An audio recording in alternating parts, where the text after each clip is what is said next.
Hi, it's Bernie Slavin here. I'd just like to thank Group Industrial UK Limited for sponsoring my new YouTube channel. If you watch it and enjoy it, please subscribe now. Cheers. Up the borough.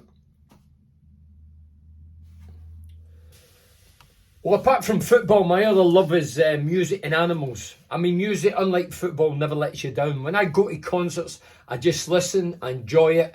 I mean, I don't personally play any instruments, so I'm not a critic. Whereas football, I've been a professional footballer, and when I'm watching games, sometimes I get stressed and strained, and you become a critic because you know what certain players should be doing and they're not doing it.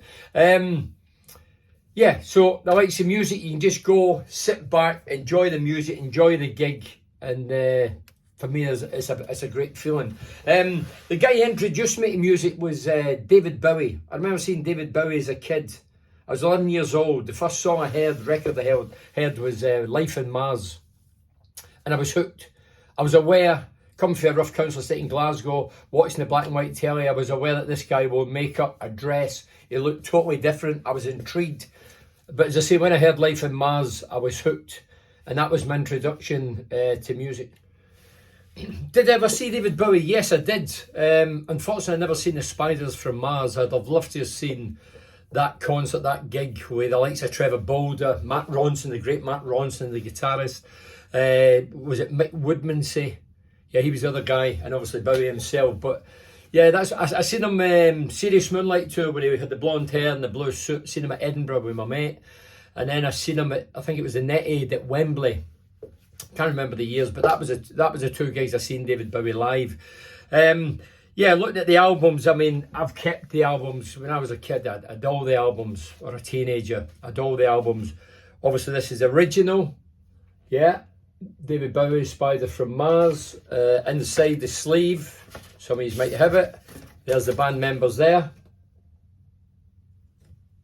Yeah, there's obviously there's, as I mentioned, there's Matt Ronson, Trevor Bolder, Mick Woodmansey, David Bowie. Yeah, that's the original sleeve. Yeah, I collected all the albums, all the vinyls. That was one of the beauties of collecting records. You know, I would jump the bus. Mother and father didn't drive. I'd jump the bus, have a couple of quid, there'd be a release date, the singles out, Young Americans say. I would jump the 14 bus, get off half an hour later, go in there, pay my money, get it, come back to the bus, taking it out, looking at it, make sure it's not scratched, looking at the cover. And it was a great feeling then, you know. The other David Bowie ones, Pin-Ups, remember Pin-Ups? I mean, I'm going to show you some. Obviously there's more, there's Hunky Dory and Young Americans, but Pin-Ups, that's Twiggy, by the way, if you're not aware of the model. That was Twiggy. That was the back here.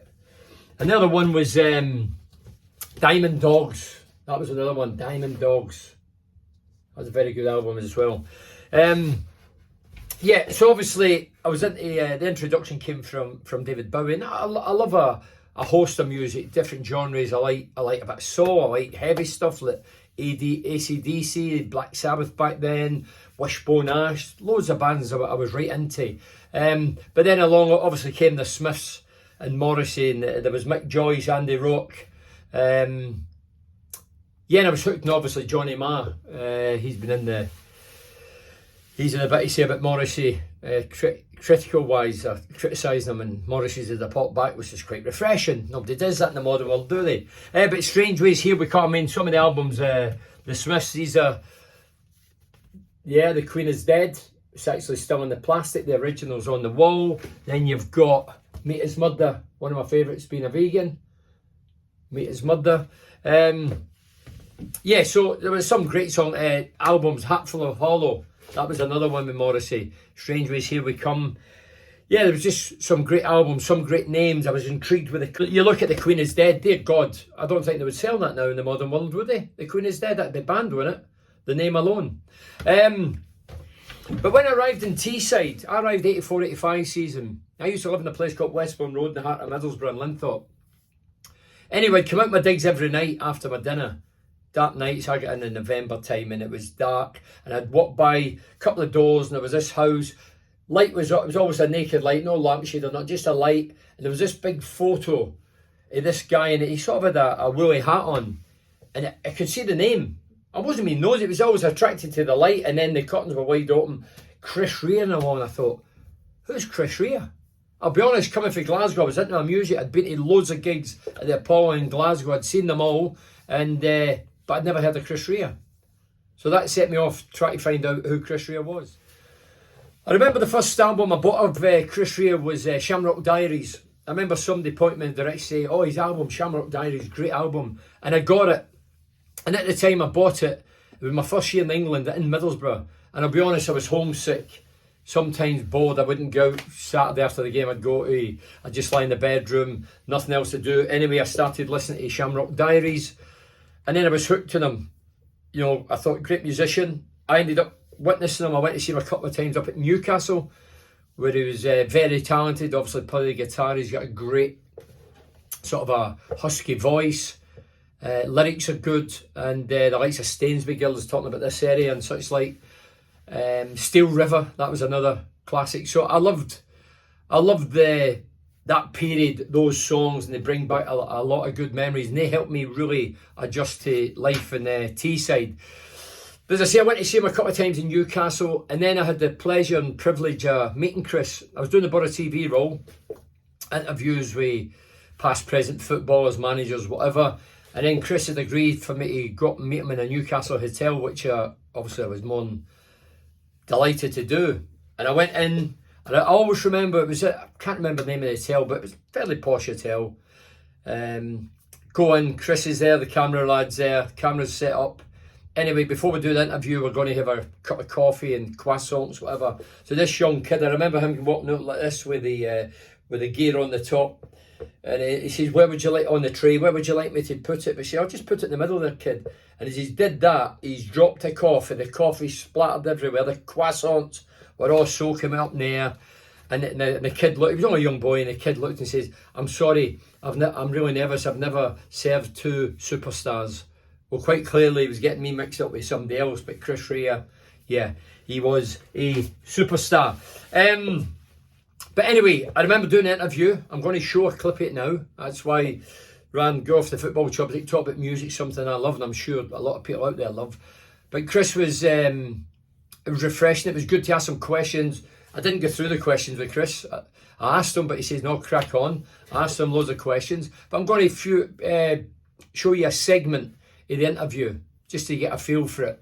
He actually knew his Borough players. You know, way before I came. I said, do you know many players? And he just rolls them off his tongue. I was impressed, and he was quite impressed himself. But afterwards, I always remember going to the toilet.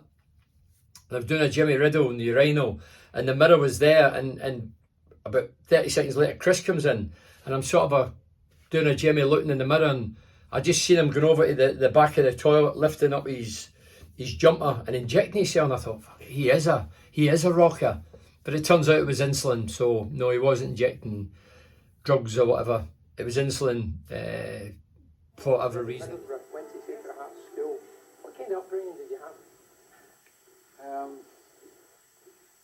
Very Irish Italian. You know, I was only 50 yards from. It used to be called St Philomena's then. Right. And I don't know what happened to St Philomena, but they changed the name of the church to Sacred Heart. So there was an awful lot of that in your life, and also with the Italian side of the family. Yeah. Awful lot of Italy. You know. Yeah. Lots of uncles with accordions, mandolins. Dreaming about this land far away, you know. Yeah, yeah. That was sunny and warm, called Italy. Sacred Heart School was right next to Ayerson Park. Did you used to look through the window and see the Borough players? Well, yeah, we used to try and get in. We used to try and nick through there used to be a hole in our schoolyard fence. Right. And we'd try and nick into it, and just to see the size of the place when you were a young kid, you know, it was quite awesome. Yeah. I mean, you know, Ayerson Park wasn't that big, but to us at that time it was bigger than Wembley. You know? Yeah, yeah. You turned to music at the age of 19. What influenced you? You know, who were your idols? It was when I first heard blues records. There was a slide guitarist called Tom Patton. Some people call him Tom Payton. And he's supposed to be the man that you first ever heard a blues slide guitar riff. And when I heard that guy, I mean, he apparently came before Robert Johnson. It just blew me away, you know. The next day, I had to go and get an electric guitar. And it was quite late, you know. I mean, I was 21, 22 before I started doing it seriously. I met your father Camilo, who owned Rea's Cafe. Were you never tempted to get into the ice cream business? Yeah, I worked for my dad, but it was the classic father-son relationship. Right. You know, he wanted to do it his way. I had new ideas at the time, and we've never got on so well since I left. Right. Were you a bit of a rebel in your younger days? Yeah, I suppose you could say so. I think all young people are. If you'd not made it in the music business, what would you have done? I wanted to be a journalist. Journalist? That was my ambition. Yeah, my ambition was to be a journalist for the Sunday Times. The big posh paper. Well, I never saw it as posh. I saw it as the one that had proper articles. You know. You must have played football as a youngster. Your father told us that Mannion and Hardwick were his idols. Did you have any idols? Brian Clough, Edwin Holliday, Willie Fernie, Arthur Kay, Brian Waldock, Billy McNeil, Walter, Taylor in goal, and then Bob Appleby took over from Taylor. I could go on forever. Yeah, you just rolled off there. I thought threw you'd the have team struggled off for with you it. there. You allowed Ray Yeoman. Ray Yeoman, yeah, don't forget him. You allowed Let's Dance to be remixed by Bob Mortimer and the Middlesbrough team. What did you think of the version? You must have heard it. Well, yeah, I mean, I helped Bob do it. All I remember is the night that Bob tried to sing on it. It's one of those instances that you'll never forget in your life. B, you always wish you had a little video camera. Yeah. Because he was absolutely hilarious that night. Because he'd never sang. He was trying to do it straight, you know. Yeah. In football, it's an advantage to have a left foot. You're left-handed. I'm left-footed as well. Are you left-footed as well?